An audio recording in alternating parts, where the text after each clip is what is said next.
Hello, I am Matt Ostermuller, and this is my video for my final action plan for Act 2 and for the challenge that we were given. So, um, basically, I'm trying to create a solution to the slowing of the spread of COVID-19 through the lens of a business student. And this means particularly that I'm focusing on how individual communities can contribute to the slowing of the spread, essentially by circulating money within the local economy so that local businesses can continue to operate and provide support for essential services and essential workers.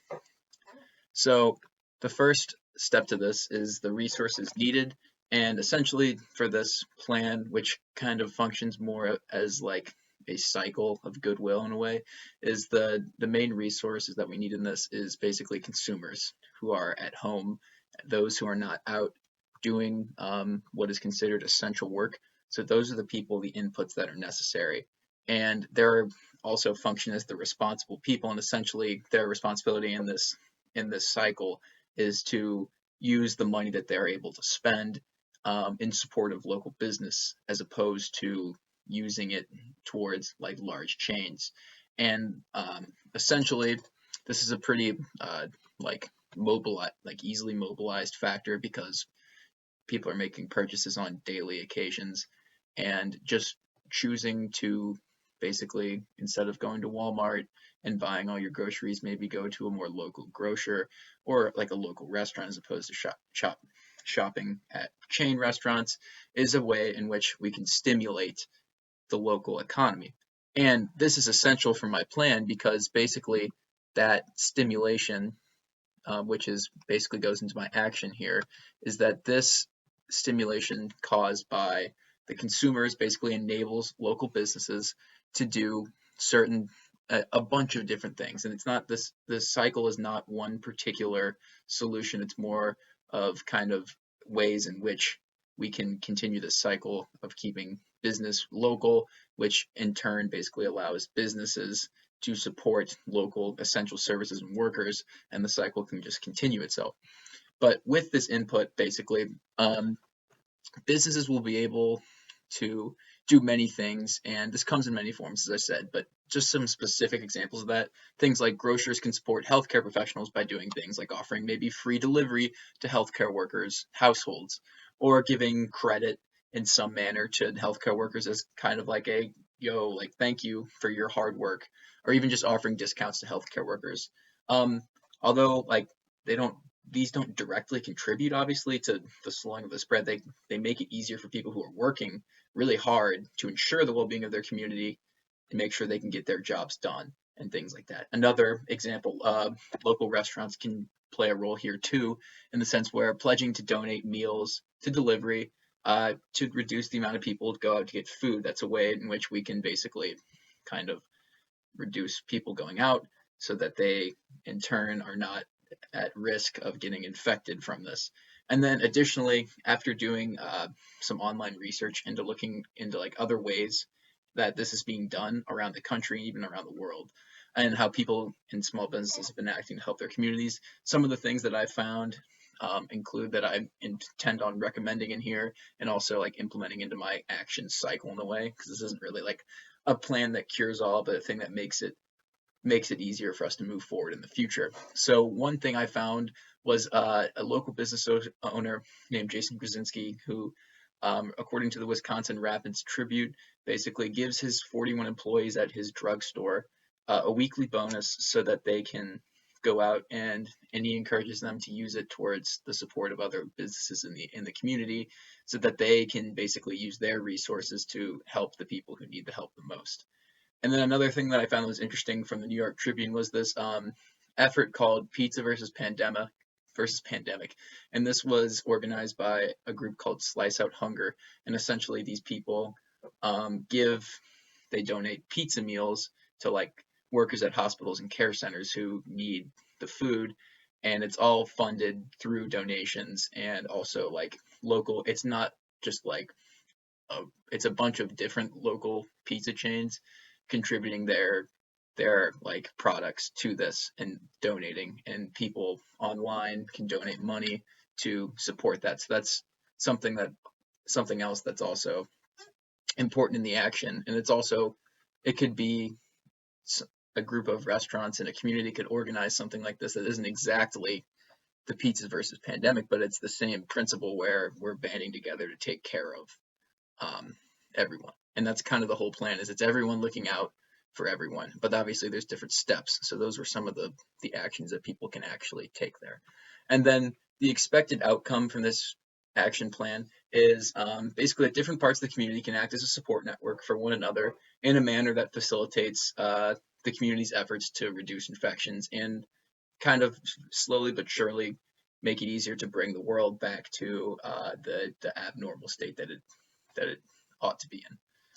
Okay, so the next part is how exactly does my action cycle, it really functions more of a cycle than a plan, work, and how does it affect other people?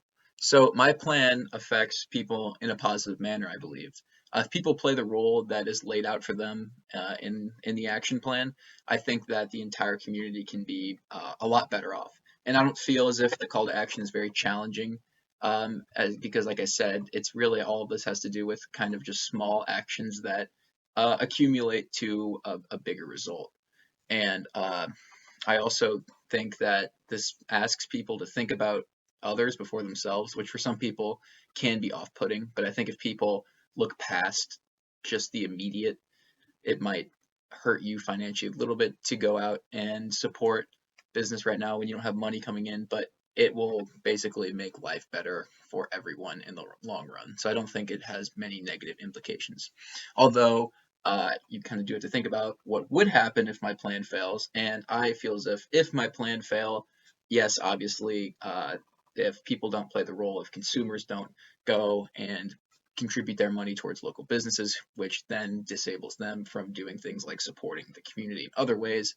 So if this fails, yes, some small businesses would more than likely close down. And I think this could also contribute maybe to more people getting infected in this whole lockdown scenario running a little longer than it ought to. But overall, the plan is pretty low risk, in my opinion, because it's not something that's going to doom an entire community by supporting one another, because that's really all it is. And if one cog of the machine fails where the consumers aren't playing their role, well, then in that case, their community might suffer a bit, but it's not going to take them under completely. And I also think it's not to say that this should just be brushed off if it fails, because obviously people getting infected leads to some people unfortunately losing their lives, which is not good. And then also some people losing business and losing their livelihood. And also it kind of just contributes toward the decline of like a community's culture when we can't all be together. And the longer the divide there is, the more that the kind of morale of the community is actually going to take. Um, so what does our experience as human tell me at least what might happen?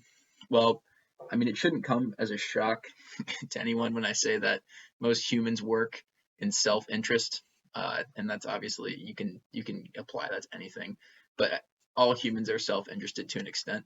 And one thing that is, I wouldn't say damning, but something you have to consider is that this plan is definitely relying on people putting others before themselves, which is something that not everyone is particularly comfortable or good at doing. And in the past, obviously, there have been global pandemics like the one we face today, and people did play their small roles in contributing towards the slowing of the spread of disease, and not in this case particularly. So I feel like that's good bearing for what might happen now, where people will step up and take their role seriously, regardless of how small it may seem to them. So finally, do I believe that this plan is a novel and creative solution? Well, I would say that I think it is a novel and creative solution, basically based on the fact that the action that actually goes into this contributing towards the slowing of the spread can be done in so many ways that I didn't talk about in my an action plan. There's so many things that we can do from home that can support small businesses in so many different ways. And I think that there actually really is a lot of creativity and novelty that goes into that, because I'm sure that there are things that we are capable of doing as of right now that no one has employed basically into helping communities slow the spread. And I believe that even just proposing some ideas kind of gets, in a way, the creative juices flowing for a lot of people, which in turn will, I think, inspire creative solutions and creative ways in which for people to help support small businesses, and also those small businesses using their resources to find creative solutions to this problem. So as much as a lot of this is all just kind of coming in as an amalgamation of recommendations, I feel that this encouraged cycle of basically just so kind of social responsibility way where everyone has a role to play. And if people can fulfill their roles in, I think, creative and novel ways, then this will prove to be a novel and creative solution. So I should say that it definitely has the potential. And I think it just relies on how this gets employed into an actual community. And obviously, there's no way of knowing until this is something that actually gets like beta tested in a way, I guess you could say. But I think that it really does have the potentiality to be helpful, and a lot of places could use some help right now. So thank you for a good semester. I really appreciate the work you guys do, and I hope that you guys enjoy your summer. And until next year, signing off.